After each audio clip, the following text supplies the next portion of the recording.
Martina's got such a great vibe, just so great to have to the show. It's really nice having like a younger energy as well. Also just makes me realize how old I am. Yeah. I'm like, oh my gosh, this is such a generation gap, but isn't it nice? Belly shirt.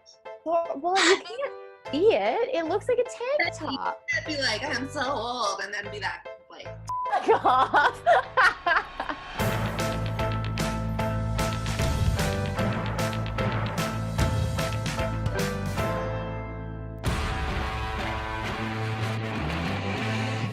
Okay, whoa, watch where you point that thing. Pretty crazy. That was fun. That was like also my first time coming back to Calgary. We did episode 4 because we shot out of order. So I got to see Jeremy exactly where he was, which was nice. Do you see that red button? Yes. Never use it. It's such a great development. Like I love where everybody's at in the time jump. It's just so crazy to see how much we've grown in like darker ways and in more mysterious ways, and then Wynonna has to play catch up with everybody. And in Jeremy's case, he's just like barely holding on to try and like balance all these forces that will destroy Purgatory. And then Wynonna enters and he's like, oh, this is only gonna make this worse right now. I really love where he's at, and I think it adds like a complexity, a moral complexity to the character this season that's nice. I'm excited to see it too. God, I don't even know why I put that in there. There's the constant panic and second guessing I've missed. Doc's been on both sides of the law so much, and Wynonna really hates law enforcement. So I think it's funny that they're at odds, where Doc has taken up the mantle of being a guy who's going to rob a stagecoach, and Wynonna is basically the guard on the stagecoach.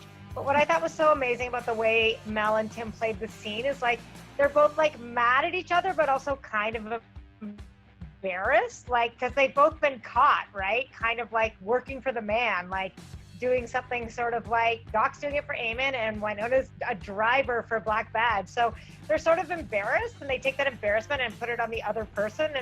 And forgive me if I'm wrong. It's so funny. Like I'm pretty sure it got sexy. it was very sexy. Yeah, there was something closeness in a super van, sexy. back of a van, if I'm remembering correctly, and something going on there. I know you.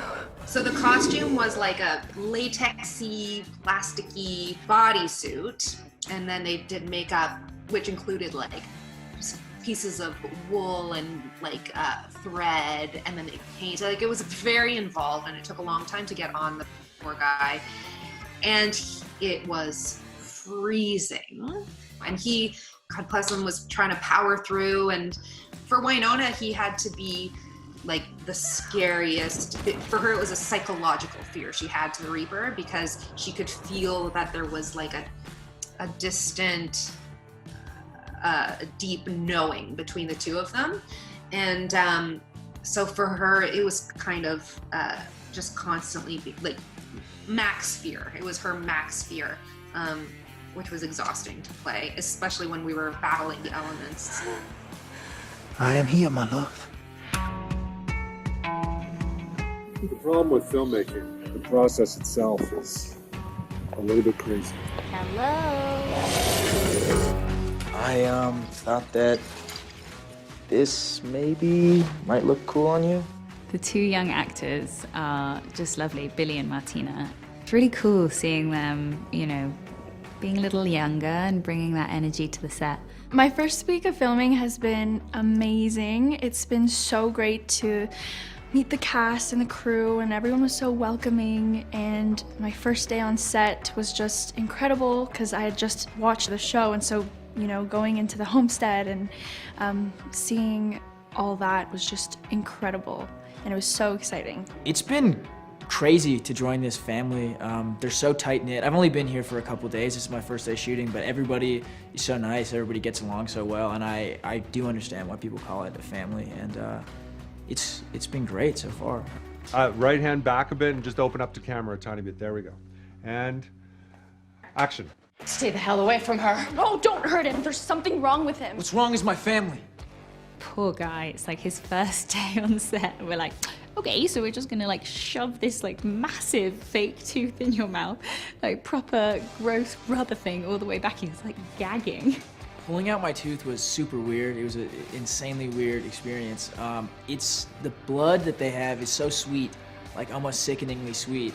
The root of the tooth is so long that it's so far into my mouth that I was kind of gagging and pulling it out and trying not to vomit during the middle of the scene, which I think might add something, hopefully, to the performance. I hope that a lot of the younger fans will be able to see themselves in those characters. The dynamic is a wicked addition. Cut. Great. Awesome.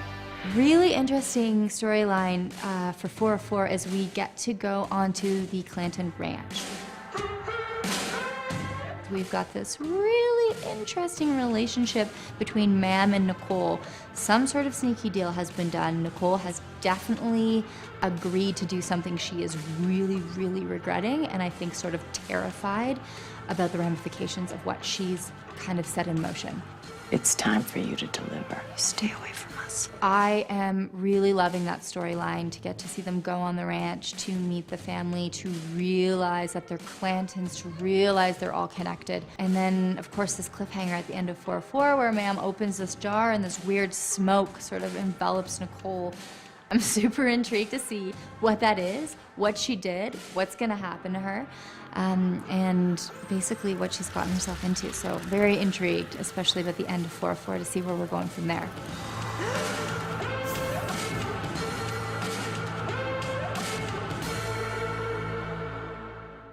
Subscribe.